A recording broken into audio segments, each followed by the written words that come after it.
नमस्कार, खबर समय जगत में आपका स्वागत है। मैं हर्षिता जौहरी। आई नजर डालते हैं देश प्रदेश से जुड़ी तमाम खबरें। बालाघाट डॉक्टर अर्चना शुक्ला ने कोरोना वायरस में जनता व गर्भवती महिलाओं को दिया संदेश। रोग प्रतिरोधक क्षमता को निरंतर बढ़ाएं, मास्क व सैनिटाइजर का पालन करें। आज कोरोना संकट काल से गुजर रहे, जिससे हमारे आसपास या फिर कोई हमारे ही निकट कोरोना वायरस परिक्रमा करता हो, यह तो हमें भी नहीं पता, पर इससे बचने के लिए हम अपनी सुरक्षा कर सकारात्मक विचार व एहतियातन बरतने से कर सकते हैं। इस संबंध में श्रीमती डॉक्टर अर्चना शुक्ला से समय जगत में चर्चा में कहा कि कोरोना को हराने के लिए अपनी सुरक्षा जरूरी है।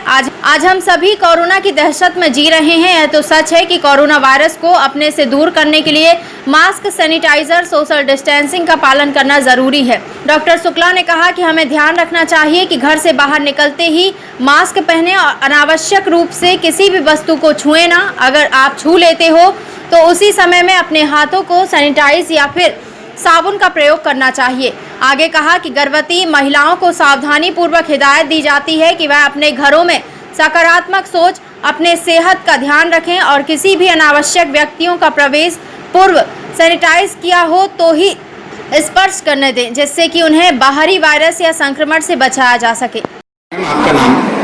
मैं डॉक्टर श्रीमती अर्चना शुक्ला। इस कोरोना संकट में आप क्या संदेश देना चाहेंगे? इस कोरोना संकट में मैं लोगों को जागरूक रहने का संदेश देना चाहती हूँ। मैं ये चाहती हूँ कि वो डरे नहीं, ये तो सही है, पर सतर्क तो रहना पड़ेगा ना। जैसे मैं देखती हूँ सोशल डिस्टेंसिंग का पालन नहीं करते, हाथ बार बार धोते नहीं हैं। अगर कोई मरीज भर्ती है तो जबरदस्ती में मिलने के लिए 6-6, 7-7 लोग आ जाते हैं और हम लोग उनको बोलते हैं कि समय नहीं है अभी मरीजों से मिलने का। एक तो सोशल डिस्टेंसिंग का पालन करना है, यानी कि हमको एक दूसरे से कम 1 मीटर की दूरी बनाना, उसका पालन करना है। क्योंकि हमको नहीं मालूम कि अगला वाला व्यक्ति हो सकता है उसको लक्षण नहीं हो, लेकिन वो संक्रमित बराबर हो सकता है। तो अब सबसे अच्छा तरीका ये कि हम माने कि हर व्यक्ति हमारे आसपास जो है वो संक्रमित है, तो हम जितने भी उपाय करेंगे अपने आप को बचाने का, वो उपाय हमें हर समय करना है। दूसरा मैं ये चाहूंगी कि मास्क लगाएं। ऐसा नहीं कि आप घर में बैठे मास्क लगाएं, पर जब भी आप पब्लिक प्लेसेस पे जाएं, भीड़ में जाएं, तो मास्क का उपयोग जरूर और जरूर करें। तीसरी चीज, मुझे बहुत जो दुख होता है वो लोग मास्क पहनने का तरीका उनको नहीं मालूम। वो क्या करते हैं, अपने हाथ 10 जगह दरवाजे पे छुएंगे, टेबल पे छुएंगे, अपनी फाइल पे छुएंगे, फिर वही मास्क से वही गंदे हाथों से अपने मास्क को नाक पे पकड़ते हैं। That is very wrong. बस मैं ये खास संदेश देना चाहती हूँ, अगर आपको मास्क को ठीक करना है तो आप कान के पास से पकड़ के ठीक करिए, या फिर आपको नहीं बनना, आप पूरे हाथ साबुन से अच्छे से धोइए और फिर से मास्क लगाइए। पर ये तरीका कि हाथ से मास्क को छूना इज टोटली रॉन्ग, इसमें ज्यादा चांसेस है इन्फेक्ट होने के।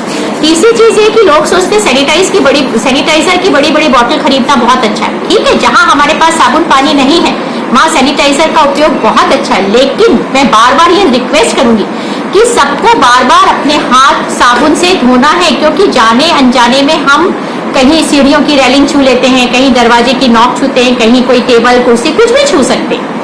तो हाथ धोना, सोशल डिस्टेंसिंग और मास्क का प्रयोग, और इसके बाद सबसे जरूरी चीज सकारात्मक सोच।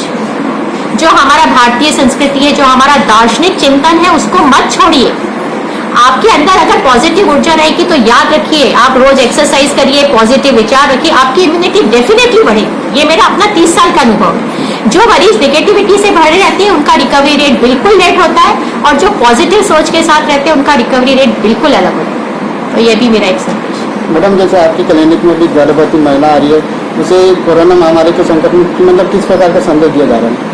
कोरोना महामारी के संकट में गर्भवती महिलाओं को वही जो सारी नॉर्मल मैंने प्रिकॉशंस बताई है कि बार बार हाथ धोना है, सोशल डिस्टेंसिंग रखना है, मास्क का उपयोग करना, और उनके लिए तो ये रिक्वेस्ट है कि वो जाए ही ना भाई, पब्लिक प्लेस पे क्यों जाएंगी, वो जाना ही नहीं चाहिए। दूसरी चीज, उनको अपनी डाइट का बहुत अच्छा ख्याल रखना चाहिए।